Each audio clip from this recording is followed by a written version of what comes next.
My name is Lisa Spence. At the beginning of this story, I was 26 years old and had been married to Jack Spence for 3 years. I love Jack very much. He is kind, considerate, and sexy. As for me, I consider myself moderately attractive.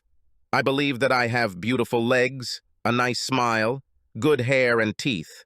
But I have no pains through breasts, big ass, or the face of Helen of Troy. It baffles me and slightly amuses me that, for some reason, guys from 16 to 80 years old often stare at me in public. Maybe there is a big pimple on my forehead that I have never seen in the mirror. My husband Jack is a good athlete. He was a guard on a Division III college basketball team on no scholarship and still plays in a very competitive county recreational league with Tom and Zach, two of his college buddies. Jack is 6 feet 3 inches tall. Tom and Zach are 6 feet 9 inches tall. Although Tom and Zach are nice guys, they seem to have trouble meeting interested girls. Not many women feel comfortable with such big guys. Although in college, they both dated 6-foot-tall volleyball players for about 2 years, but didn't get romance's continuation. Their difficulties with women continued after they left school. A loss for women. I think that as soon as a woman of any size finds out what good people Tom and Zach are, she will stop being intimidated by their size. Tom and Zach are really funny and fake flirt with me when they come over to our house almost every Saturday. They're especially fun when Tom and I play 2-on-2 with Jack and Zach on one of our condo's outdoor basketball courts. Since I'm clearly not on their level since I played in high school but there's nothing to talk about, the rules are that Jack and Zach can't interfere with my shots, and that when I'm covering one of them, they can't get close to basket, but must shoot outside the free throw zone. With these conditions, and the fact that Tom is the best player, he and I win a third of our meetings, despite my limitations. Enough background. Jack is an excellent lover, with the exception of one prohibition against a certain type of sex. Of course, I knew about this particular aversion before I married him, but I thought I could change it. A mistake that many people make when they get married, because changing someone is usually impossible. While this is certainly not an issue that would destroy my marriage in any way, it simply changes my sexual satisfaction from 100% to 90%. Before I met Jack, I had other boyfriends who liked to give me pleasure without penetration, and I really enjoyed it. I don't have any major problems when it comes to sex.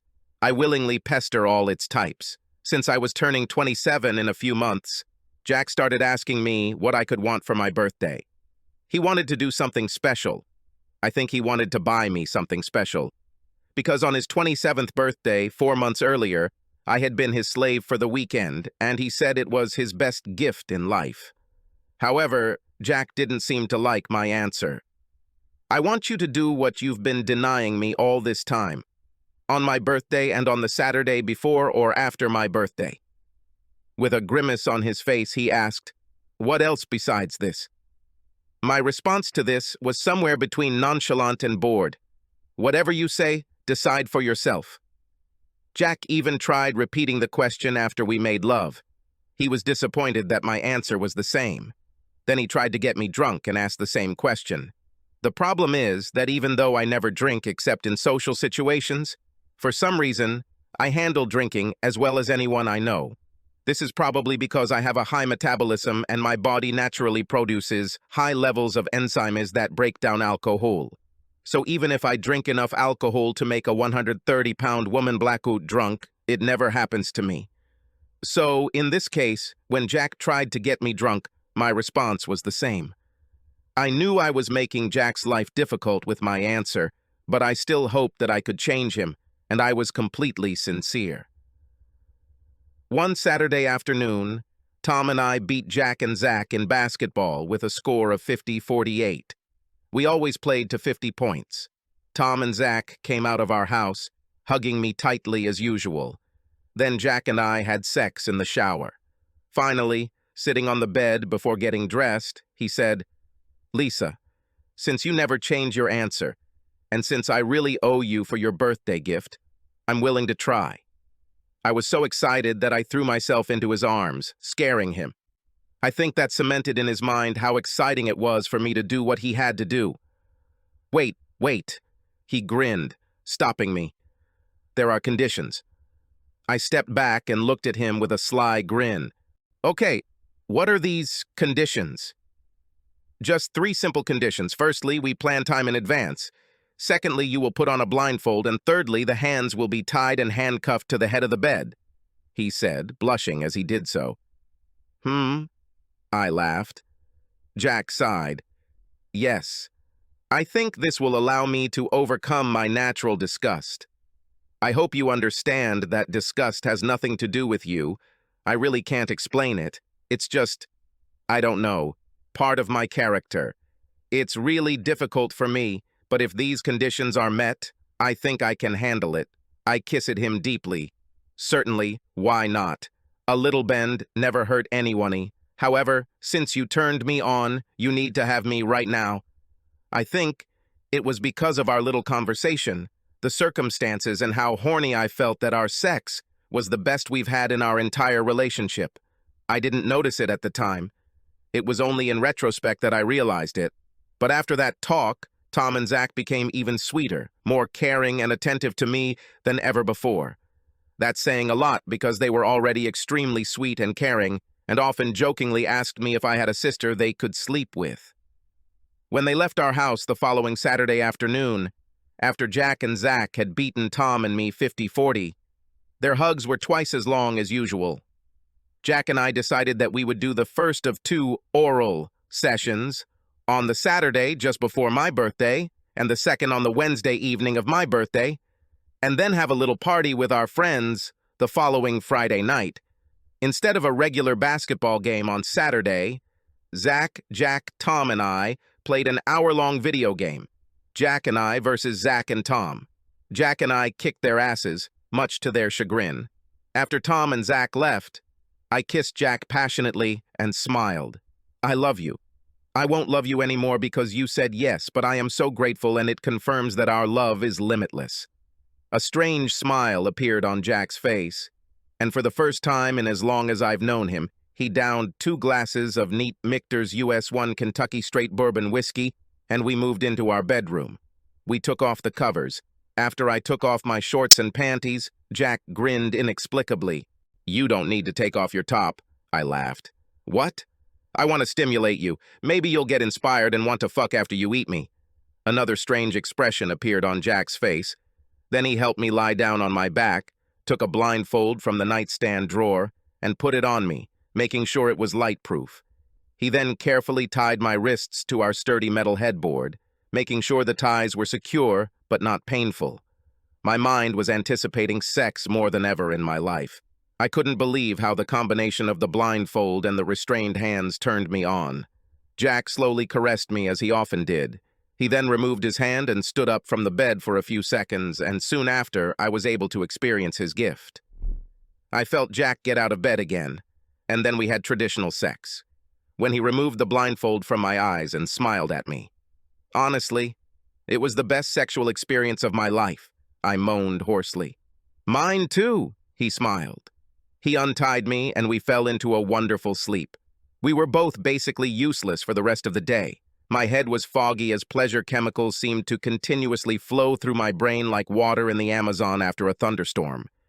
That night, we had planned to go out for dinner and a movie, but instead we cooked a simple dinner at home together, watched a Netflix movie while cuddling, and then that night made the slowest, most enduring love affair of our lives, which led to one of the most restful nights of sleep. When the blindfold and gift scenario played out just as well on my birthday, Wednesday night, we agreed that we should make it a part of our routine.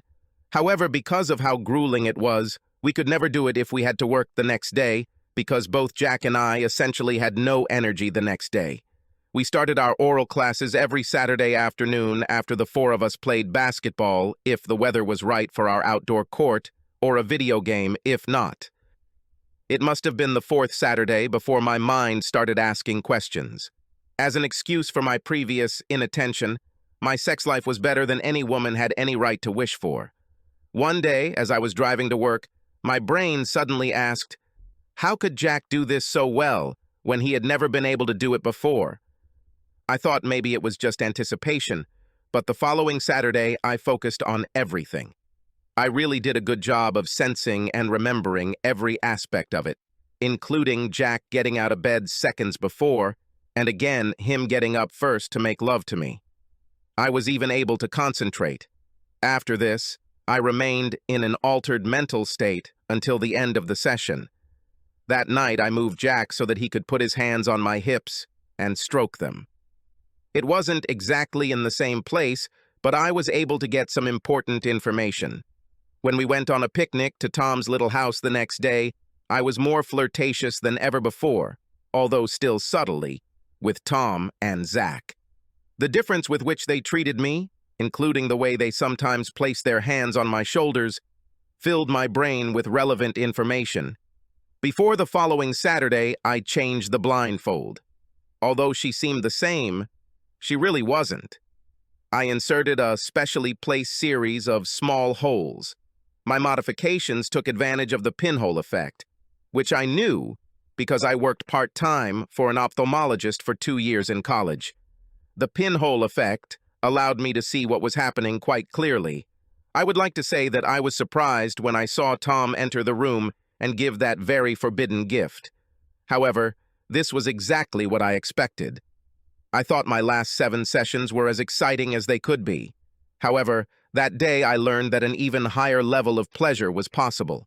My pleasure increased even further, into the unearthly, otherworldly category, when I saw that both Tom and Zach were in the room while Jack was having me. So, my first problem that I had during my marriage is solved. However, now it has been replaced by a second, even more serious problem. I'm consumed by the thought of Tom and Zach having me. I'm thinking about telling Jack everything I know and asking him if it's doable, since Jack seems to reach his sexual peak watching Tom or Zach have me. However, I am not sure what effect this will have on our marriage. However, I must soon decide to do something. If you have any creative solution to my now even worse problem, please send my friend Amy an email, and she will forward it to me. Subscribe to our channel so that your second chaff doesn't cheat on you, and go ahead and listen to the next story, because this story is nothing compared to the next one.